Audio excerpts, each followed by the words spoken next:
ଦେଖିପାରୁଥିବେ କ୍ୟାବିନେଟ୍ରେ 11 ପ୍ରସ୍ତାବ ଅନୁମୋଦିତ। ଅନ୍ତର୍ଦ୍ଦୟରେ ସବୁ ଗରିବଙ୍କୁ ଘର। ନିୟମ କୋହଳ 3 ବର୍ଷରେ ମିଳିବ 2,25,000 ନୂଆ ପକ୍କାଘର। 314 ବ୍ଲକରେ 4,124 କୋଟି ଟଙ୍କାରେ ଷ୍ଟାଡିୟମ ନିର୍ମାଣ। କାର୍ଯ୍ୟକାରୀ ହେବ ଡ୍ୟାମ୍ ପୁନର୍ବାସ ବା ଉନ୍ନତି ପ୍ରକଳ୍ପ। हेलो व्यूअर्स नमस्कार मु कहले स्वागत करुच्ची पीके 7894 यूट्यूब चैनल। प्रथम थर पर चैनल को विजिट कर लाइक शेयर सब्सक्राइब करिए पाखर थिया बेल आइकन देबे ऑल नोटिफिकेशन ऑन करिवे जाफल नुआ नुआ वीडियो पाई परिबे। राज्य रे कैबिनेट एक पेंशन योजना ठार आरंभ कर अंतर्दय गृह जुगाण प्रति ब्लॉक रे स्टाडियम निर्माण समेत 11टी प्रस्ताव उपर मोहर बाजी।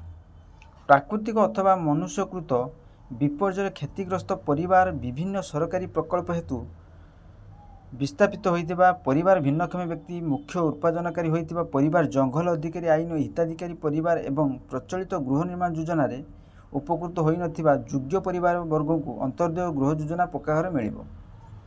एही योजना हिताधिकारी शौचालय अंचल को हिसाब को न नहीं 25 वर्ग मीटर परिधि विशिष्ट पक्काघर निर्माण पई 1,20,000 टंकार आर्थिक सहायता राशि पाई परिबे।